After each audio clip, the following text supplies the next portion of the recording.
Hello students, आज हम बात करेंगे 11th कॉमर्स के सब्जेक्ट अकाउंट्स की।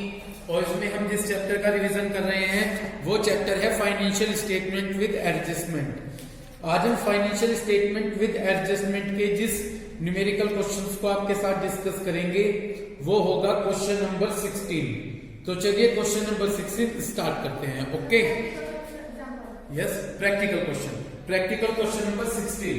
तो 16 क्वेश्चन का आज हम रिवीजन करेंगे। तो सबसे पहले अपना फॉर्मेट प्रिपेयर कर लेते हैं, ट्रेडिंग और P&L account, trading and P&L account. Okay, इसका हमने अपना फॉर्मेट प्रिपेयर कर लिया। पर्टिकुलर अमाउंट, पर्टिकुलर और अमाउंट, इस तरह से हमने अपना ट्रेडिंग और P&L अकाउंट का फॉर्मेट प्रिपेयर कर लिया। ओके, इसके बाद हम अपनी बैलेंस शीट तैयार करेंगे। क्या प्रिपेयर करेंगे?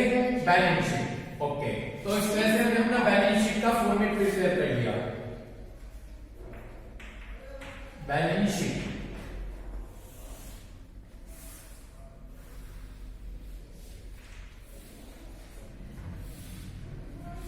ओके, अब चलिए स्टार्ट करते हैं। सबसे पहले जब हम अपना ट्रेडिंग और P&L और बैलेंस शीट प्रिपेयर करेंगे तो कुछ जो कॉमन बेसिक आइटम्स है वो हम लिख लेते हैं, जैसे कि ओपनिंग स्टॉक। देखिएगा क्वेश्चन नंबर 16 में आपको ओपनिंग स्टॉक कितना दिया गया है। आपको ओपनिंग स्टॉक दिया गया है 16,200 रुपीज, मिल गया। तो वो हमने यहां पर लिखा टू ओपनिंग स्टॉक, यहां पर हमने लिखा 16,200 रुपीज। इतनी बात क्लियर हो गई। इसके बाद अब आप क्या कीजिए, देखिएगा परचेज कितना दिया गया है और उसमें से क्वेश्चन में परचेज रिटर्न भी है क्या, ये चेक कीजिए। परचेसिस दिया गया है, परचेसिस कहां पे है? ओके, सबसे लास्ट में नहीं है भाई। मेरे क्वेश्चन में 16 कैपिटल 24,500 है। देखो आपकी बुक में कौन सा है? परचेसिस कितना है? बिल्कुल यही है। तो नीचे से थर्ड कहां है? दिखाओ एक बार ये क्वेश्चन। ठीक, तो चलिएगा सबसे पहले अब हमें परचेस मिल गया और ये देखते हैं कि हमें परचेस रिटर्न भी क्वेश्चन में दिया गया है क्या। यदि हम चेक करें तो क्वेश्चन में परचेस रिटर्न हमको नहीं दिया गया है, ठीक है ना। तो हमें परचेस दी गई है। एक बार नीचे एडजस्टमेंट में और देख लीजिए कि परचेस से रिलेटेड कोई चार्जेस दिया गया है क्या। यदि हम चेक करें तो नहीं, बिल्कुल नहीं दिया गया है। ओके, ठीक है। तो अब हमने यहाँ पर परचेसेस लिख लिया, टू परचेसेस। कितना है भाई? 47,000 रुपीज। Very good. ओके, इसके बाद हम सेल्स लिख लेते हैं। सेल्स जाकर देखते हैं कितना हमें सेल्स दिया गया है। यदि हम कोई बात नहीं, यदि हम चेक करें सेल्स हमको दिया गया है 65,360 और साथ में ये चेक कीजिए कि सेल्स रिटर्न भी है क्या। देखिएगा नहीं है सेल्स रिटर्न, है नहीं है ना। तो हमने यहां पर लिखा बाय सेल्स। ओके, कितनी सेल्स हमको दी गई है? 65,360। तो यहां पे 65,360 रुपीज दिए गए हैं। यहां तक कोई प्रॉब्लम हो तो बताइए। क्लियर? इसके बाद हम यहां पर आ जाते हैं बैलेंस शीट में। बैलेंस शीट में सबसे पहले आकर कैपिटल देख लेते हैं कि हमें क्वेश्चन में कैपिटल दी गई है 24,500 रुपीज। क्लियर? एडजस्टमेंट में चेक कीजिए कि आईओसी दिया गया है क्या। यदि मैं एडजस्टमेंट में चेक करूं तो कोई आईओसी यहां पर नहीं है। ओके, इसके बाद हम क्या करेंगे? इसके बाद हम स्पेस छोड़ देते हैं तो P&L अकाउंट से हमें नेट प्रॉफिट या नेट लॉस मिलेगा। ओके, ठीक है। तो जब हम बात करें तो नेट प्रॉफिट और नेट लॉस, उसके लिए स्पेस छोड़ दिया हमने। नेट प्रॉफिट होगा तो कैपिटल में ऐड कर दिया जाएगा और नेट लॉस होगा तो माइनस कर दिया जाएगा। इसके बाद हमें 3 थिंग्स, ड्रॉइंग, इनकम टैक्स और लाइफ इंश्योरेंस, इनको कंसीडर करना है। यदि आप अपने क्वेश्चन में जाकर देखिए, ड्रॉइंग तो दी गई है, मिल गई है। सेकंड एडजस्टमेंट है ड्रॉइंग्स। ओके, ड्रॉइंग्स हमको दी गई है तो हमने यहाँ पर माइनस कर दिया ड्रॉइंग्स। यदि हम चेक करें ड्रॉइंग्स की कितनी अमाउंट है? 2,000 रुपीज। इतनी बात क्लियर हो गई। ड्रॉइंग्स की 2,000 रुपीज है। साथ में लाइफ इंश्योरेंस और इनकम टैक्स। यदि हम चेक करें लाइफ इंश्योरेंस और इनकम टैक्स की, तो इस क्वेश्चन में देखिए लाइफ इंश्योरेंस से इनकम टैक्स है क्या? नहीं है। देख लीजिए, एक बार चेक कर लीजिए बड़े अच्छे तरीके से। नहीं, ना तो लाइफ इंश्योरेंस है और ना इनकम टैक्स है। Okay, clear. अब इसके बाद आ जाइए एडजस्टमेंट पर फोकस करते हैं। यदि मैं बात करूं एडजस्टमेंट की, तो फर्स्ट एडजस्टमेंट है कि क्लोजिंग स्टॉक कितना दिया गया है? क्लोजिंग स्टॉक दिया गया है 23,500 रुपीज। इतनी बात क्लियर हो गई? ठीक। तो जब हमें क्लोजिंग स्टॉक 23,500 रुपीज दिया गया है, तो हम इसको एक तो ट्रेडिंग अकाउंट के बाय साइड में लिख देते हैं, बाय क्लोजिंग स्टॉक। इतनी बात क्लियर हो गई? कितना है ये क्लोजिंग स्टॉक? 23,500। दूसरी जगह पर ये हमारे लिए असेट्स है, तो असेट्स में हमने यहाँ पर लिख दिया क्लोजिंग स्टॉक। तो ये क्लोजिंग स्टॉक हमें दिया गया है 23,500 रुपीज। कोई प्रॉब्लम हो तो बता दीजिए। ओके, ठीक। यहां तक बात क्लियर हो गई? सेकंड एडजस्टमेंट है कि जितना जर्नल एक्सपेंसेस है और जितना टैक्स और इंश्योरेंस है 1/5। कितना जी? 1/5। वो तो फैक्ट्री से रिलेटेड है, यानी फैक्ट्री से रिलेटेड एक्सपेंसेस तो हम ट्रेडिंग अकाउंट में लिखते हैं। इतनी बात क्लियर हो गई? तो दो टर्म्स हैं यहाँ पर, एक तो जर्नल एक्सपेंसेस और टैक्सेस और इंश्योरेंस, उनका 1/5। समझ गए? ठीक, आगे बढ़े। और जो बाकी बचा बैलेंस है वो ऑफिस से रिलेटेड है, यानी ऑफिस का मतलब P&L। वेरी गुड, बहुत अच्छे। तो ये P&L से रिलेटेड है। लेकिन पहले मैं जर्नल एक्सपेंसेस की बात करूंगा। किसकी बात करूंगा? जाकर देखें ट्रायल बैलेंस के अंदर कि जर्नल एक्सपेंसेस कितने हैं। तो 2,500। ओके, तो इस 2,500 का यदि मैं 1/5 निकाल दूं तो 500 रुपीज आ जाएंगे। वो तो ट्रेडिंग से रिलेटेड है। वो किससे रिलेटेड है? ट्रेडिंग से। तो हमने ट्रेडिंग अकाउंट में जाकर यहां पर लिखा जर्नल एक्सपेंसेस। कैसे निकाला मैंने? 2,500 का 1/5। ठीक है, तो 500 रुपीज आ गया। तो जर्नल एक्सपेंसेस में तो 500 रुपीज आ गए। जो बाकी बचे, टोटल थे जर्नल एक्सपेंसेस 2,500, उनमें से आपने 500 घटा दिए, लेस कर दिए, क्योंकि 500 कहां गए? फैक्ट्री के थे। ओके, तो 2,500 से 500 माइनस किए, बचे 2,000 रुपीज। कितने बचे? वो 2,000 रुपीज हम P&L अकाउंट में लेकर चलेंगे। तो मैंने यहाँ पर P&L अकाउंट में लिख दिया टू जर्नल एक्सपेंसेस, वो बचे 2,000 रुपीज। ये बात समझ में आ गई? 2,000 कैसे आए? क्लियर?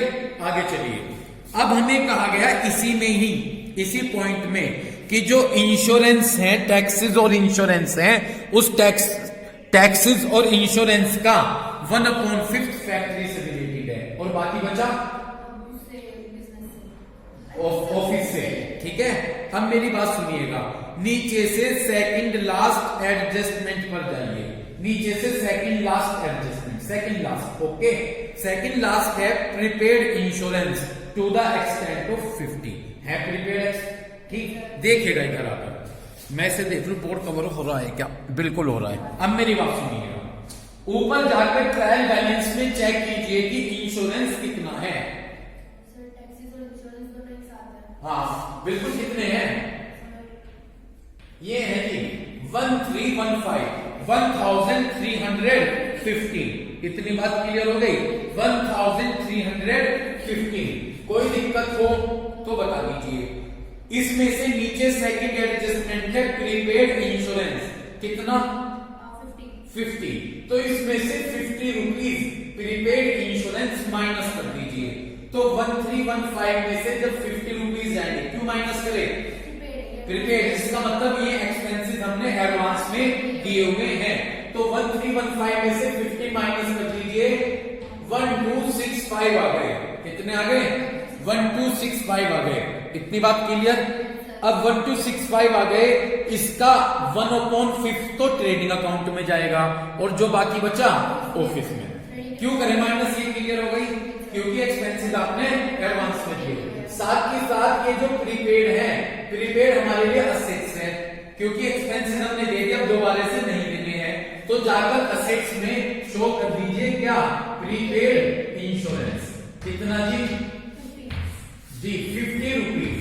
यहां तक कोई दिक्कत।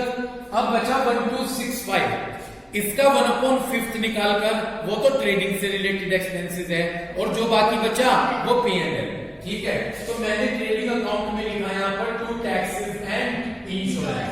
मैं जब इसका 1/5 करूंगा तो ये आ जाएगा 253। कितना जाएगा 253। यहां तक कोई दिक्कत? कोई दिक्कत? ठीक। जो बाकी बचा, बाकी क्या बचा, उसमें से ये अमाउंट माइनस कर दीजिएगा। 1012 रुपीज बचे, वो P&L में जाएगा, वो काम कर जाएगा P&L में। तो यहाँ पर हमने क्या लिखा, टू टैक्सेस और इंश्योरेंस 1012। 1012। यहां तक कोई दिक्कत?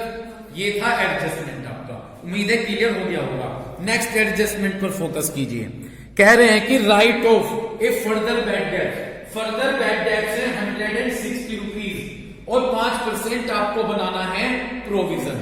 इसके लिए मैंने बताया था कि जब ये फर्दर बैड डेट्स और प्रोविजन आ जाए, एक बार ट्रायल बैलेंस में चेक कर लीजिएगा जाकर कि बैड डेट्स और बैड डेट्स प्रोविजन दोनों दिए गए हैं भाई, दोनों हैं। क्या है?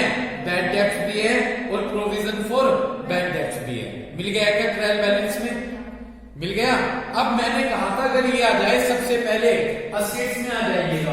असेट्स में आकर यहाँ पर डेटर्स लिख लीजिए। कितने हैं डेटर्स आपके ट्रायल बैलेंस में? ट्रायल बैलेंस में जो डेटर्स दिए गए हैं वो दिए गए हैं 6280।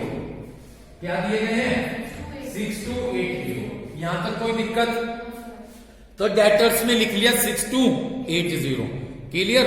उसके बाद आगे चलिएगा, तो यहां पर 6280 आ गए। उसके बाद हमें further bad debts, right of A further bad debts ₹160। इतनी बात क्लियर हो गई। तो हमारे यहां पर फर्दर बैड डेट्स हैं 100 और 60 रुपीज। एक मिनट ध्यान से सुनो, मैंने इसे सीक्वेंस में बताया था। पहले डेटर्स लिखते हैं, फिर उसमें से क्या माइनस करेंगे? FBD। कितने हैं भाई FBD? 160। बिल्कुल ठीक है। इसमें से जब माइनस करेंगे तो 6120 बच गए। ठीक है, कितने बच गए? 6120। उसके बाद कितने परसेंट क्या कहा गया है? उसके बाद प्रोविजन फॉर बैड डेट्स कितने परसेंट है? 5। ये न्यू प्रोविजन है। ये क्या है जी? New provision. अब इसमें से मैं माइनस कर देता हूं। क्या माइनस करूं?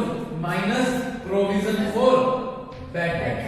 Provision for bad debts. कितनी बात क्लियर हो गई? ठीक। कितने परसेंट है? 5। तो 306 रुपीज आ जाएंगे। कितने आ जाएंगे? देखो कैसे आए। यदि 10% निकालो 612 और हाफ कर दो तो 306। क्लियर हो गई बात? इसमें से ये माइनस करो।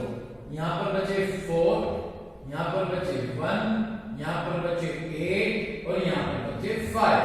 तो 5814 आ गए। कोई दिक्कत? अब मैं एक वर्किंग नोट करता हूं बैड डेट्स ट्रायल बैलेंस वाले। वो यहाँ पर स्पेस नहीं है ज्यादा, मैं ऐसे ही ओरली कैलकुलेट करके देखता हूँ कि प्लस बचे माइनस। ठीक है, बैड डेट्स ऊपर ट्रायल बैलेंस में कितने? 550। 550 में 160 हो गए 710। 710 में 300, 1000 से ऊपर बैठे। बैड डेट्स प्रोविजन है। बैड डेट्स प्रोविजन कितने दिए गए? 900। तो प्लस के ही बचेंगे। किसके बचेंगे? प्लस के बचते हैं तो कहां लिखते हैं? Debit credit? Debit. Very good, बहुत अच्छे। डेबिट में तो यहां पर हमने सबसे पहले लिखा to bad debts trial balance वाले। जाकर चेक कीजिए ट्रायल बैलेंस में बैड डेट्स कितने हैं ट्रायल बैलेंस वाले? 550। इतनी बात क्लियर हो गई? उसमें हमने FBD ऐड कर दिया, प्लस कर दिया FBD। ठीक है भाई, FBD ऐड कर दिया। तो FBD ऐड करके कितने आ गए? 100। FBD ऐड करके 160 और उसके बाद for bad debts way new है। वे क्या है जी हमारे? न्यू।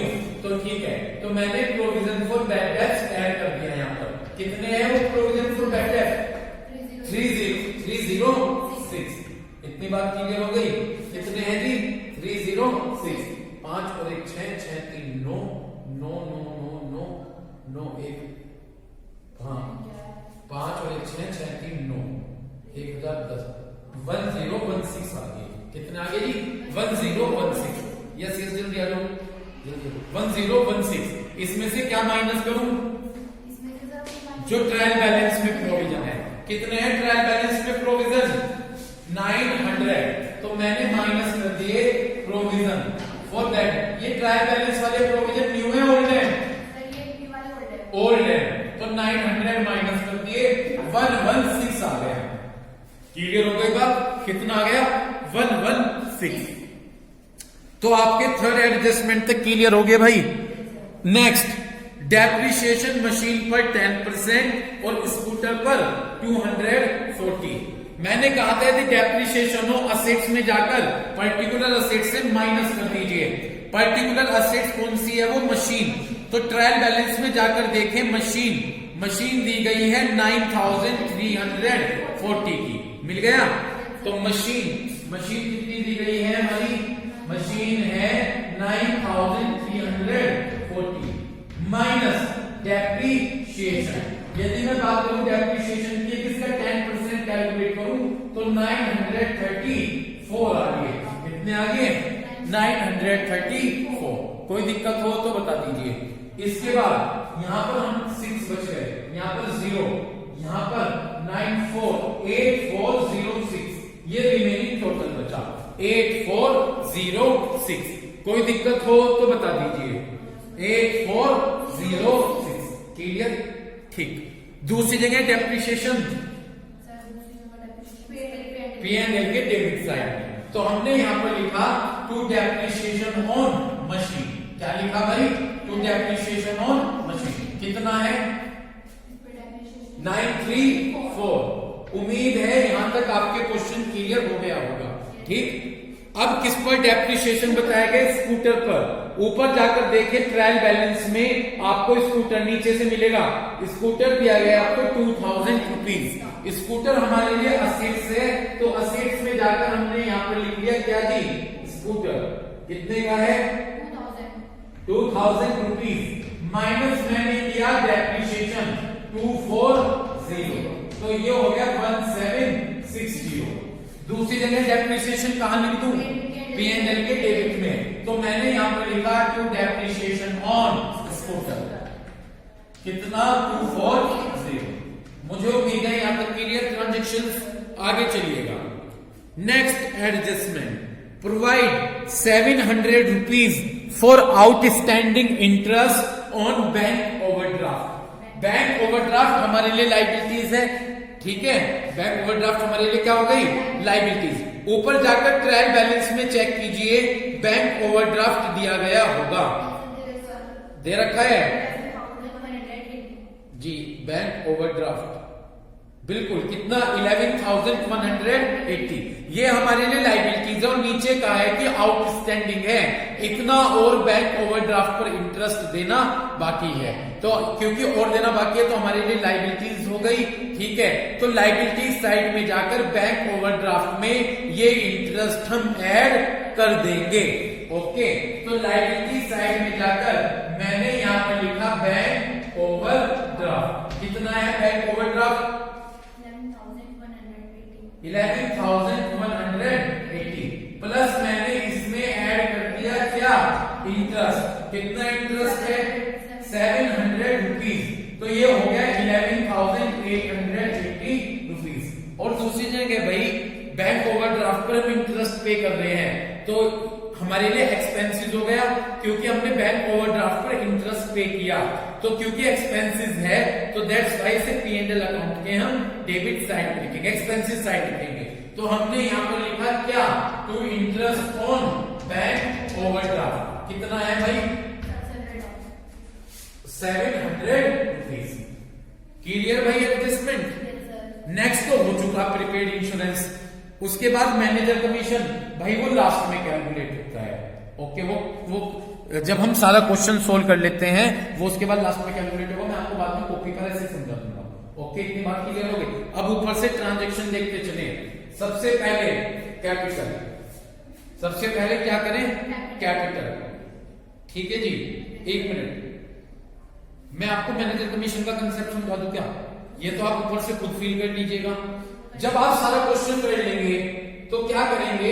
मैनेजर कमीशन कैसे निकलता है? जब आपने यहां पर ग्रोस प्रॉफिट वगैरह ग्रोस लॉस लिख लिया तो अब आप मैनेजर कमीशन तब दिया जाएगा जब नेट प्रॉफिट होगा।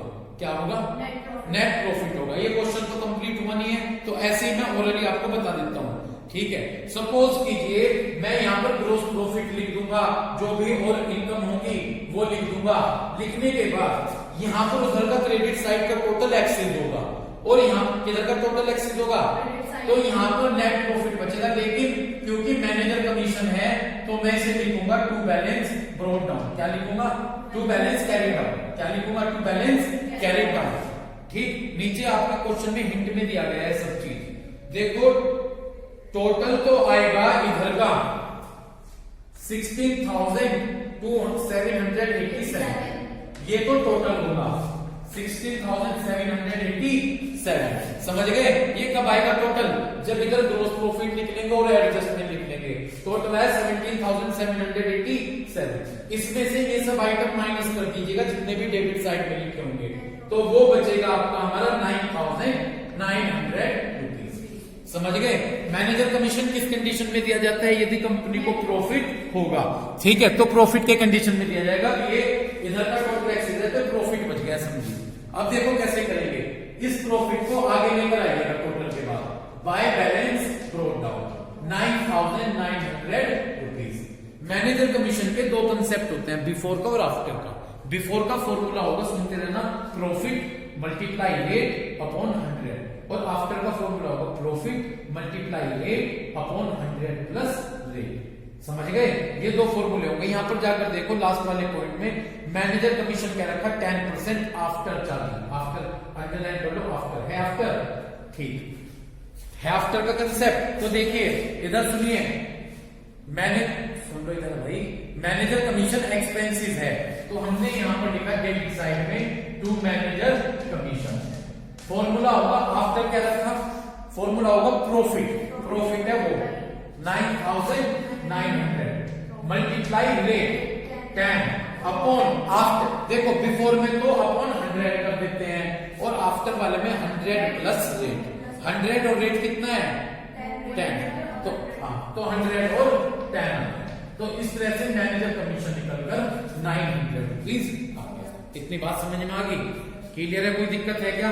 ठीक, तो पहले बात बताओ, मैनेजर कमीशन कौन सी कंडीशन में दिया जाएगा? जब हमें प्रॉफिट बचेगा। तो वो कैसे बचेगा? हमने इधर का टोटल किया, इधर का टोटल कर लिया, क्रेडिट साइड का एक्सेस है उसमें से घटा लिया, तो ये प्रॉफिट है। प्रॉफिट ना लिखकर यदि मैनेजर कमीशन है तो वहां पर इसे बैलेंस लिखा जाएगा। क्या लिखा जाएगा? इसके बाद इस बैलेंस को आगे लेकर आइए। ओके, अब ये देखिएगा क्वेश्चन में जाकर कि मैनेजर कमीशन में बिफोर कहा गया है या अच्छा, बिफोर का क्या फॉर्मूला होगा? प्रॉफिट मल्टीप्लाई रेट अपॉन 100, और आफ्टर का हाँ। और यदि क्वेश्चन में कुछ ना कहा जाए तो मैनेजर कमीशन बिफोर मानेंगे। कैसे मानेंगे? बिफोर। समझ गए? तो अब देखिए आपने टू मैनेजर कमीशन लिखा, क्या फॉर्मूला लगाया? प्रॉफिट। प्रॉफिट कितना है? 9,900 मल्टीप्लाई 10, और आफ्टर का कंसेप्ट है तो 100 प्लस रेट, तो 100 में 10 जोड़ दिया, 100 और 10, तो इस तरह से आ गया 900 रुपीज। कोई प्रॉब्लम? अब इधर देखिएगा, बोलूं? ठीक, किधर का टोटल एक्सेस लग रहा है आपको? उधर का ही, तो बस यहां पर बचेगा ये नेट प्रॉफिट। क्या बचेगा? Net profit. 9,900 में से 900 गए तो ये 9,000 रुपीज नेट प्रॉफिट बच गया। कितना बच गया नेट प्रॉफिट? क्लियर? दूसरी बात, मैनेजर एडजस्टमेंट हमेशा दो जगह पर लिखेंगे। मैनेजर कमीशन बिजनेस के लिए लायबिलिटीज है। क्या है? लायबिलिटीज। तो और एक जगह तो मैनेजर कमीशन डेबिट में लिख लिया, दूसरी जगह हमारे लिए लायबिलिटीज है तो आप इसको लायबिलिटी साइड में शो करेंगे। मैनेजर कमीशन कितना? 900 रुपीज।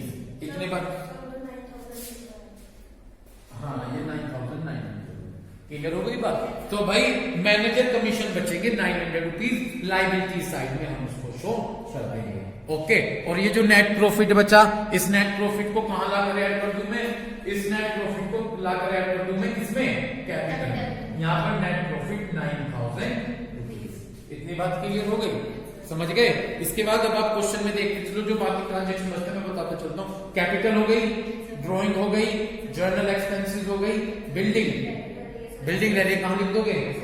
ठीक, मशीन हो गई, स्टॉक, पावर ट्रेडिंग में, टैक्स और इंश्योरेंस हो गया, वेजेस ट्रेडिंग में, डेटर्स हो गया, क्रेडिटर्स लायबिलिटीज में, चैरिटी, चैरिटी कहां लिखेंगे?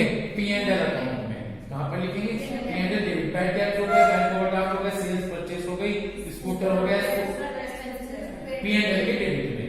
बैड डेट प्रोविजन हो गया, कमीशन, कमीशन देखो डेबिट में लिखा है, क्रेडिट में, क्रेडिट में तो P&L के। ट्रेड एक्सपेंसेस P&L के डेबिट में, बिल्स पे बिल लायबिलिटीज और कैश परचेज। क्लियर है भाई? तो इस तरह से मेल कर दो। तो उम्मीद करता हूं कि वीडियो देखकर आप इस क्वेश्चन नंबर 16 को बड़े अच्छे से क्लियर करेंगे। Thank you.